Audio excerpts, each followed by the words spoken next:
Chapter 38. Last move. Deep within a concealed underground labyrinth, a rotund man walked forward, his entourage of minions in tow. Each of these yes-men sported an array of medals on their crisp uniforms, tokens of minor feats they had accomplished, yet wore with undue pride. Their polished black shoes clicked in unison against the cold stone floor, echoing the sterile ambiance of the passage. The narrow corridor seemed to constrict even further around the man's imposing girth. His attendants hung on his every gesture, ever eager to leap into action at the slightest hint of a whim from their unpredictable leader. Winding through the labyrinthine corridors, the only sound that pierced the tense silence was the leader's heavy breathing. None of his followers dared to utter a word. As they approached their destination, the distant hum of machinery, the rhythmic clatter of keyboards, and the low murmur of orders reached their ears. These sounds grew more pronounced with each step they took, but as the Supreme Leader set foot into the cramped workspace, the room plunged into an almost eerie stillness. The flurry of activity halted instantly. Keystrokes paused, directives hung unfinished in the air, and some workers even held their breath. All eyes were averted, careful to avoid the leader's gaze. Past encounters had taught them the peril of drawing his wrath. The image of Earth overhead captured the attention of many in the room. It was a stark depiction, with clean lines demarcating land from water, devoid of any political borders or city markers. Its simplicity was its strength, focusing on the essentials.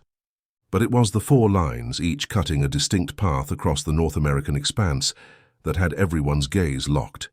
Each line seemed to originate from different edges of the globe, and was clearly converging somewhere over the continent.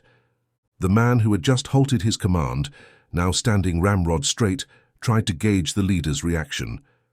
But the leader's face was unreadable, eyes fixed intently on the trajectories displayed above. The room remained highly tensed, waiting for the leader's next move or word. Everyone knew that those four lines, simple as they may appear, held profound significance. Speaking in his Korean tongue, the Supreme Leader addressed the man. "Is everything ready?" The man quickly bowed before answering, "Supreme Leader, everything is as it should be." The Supreme Leader was expressionless except for the look of boredom. He slightly lowered his head in acknowledgement. "It had better be. We didn't spend the last year sending those things into space for it to fail," the Supreme Leader said. All in the tight area understood what he meant. A forced labor camp or, if they were lucky, death. "We have only 2 hours to wait. It will take place soon, Supreme Leader." With a slight wave of his hand, Kim Jong-un, the Supreme Leader of North Korea, ordered those in the room to continue. He walked over to where several large red velvet chairs were positioned for his comfort. The chairs took up a quarter of the tight workspace. He sat. Those who followed remained standing off to the side and looked out over the room. Once a beautiful servant delivered the Supreme Commander's favorite soft drink. He addressed the man seated to his left. "Impressed yet? As you can see, it is as I said," the Supreme Leader said. Chi's eyes darted around the room, analyzing every detail, every individual present, and every possible exit.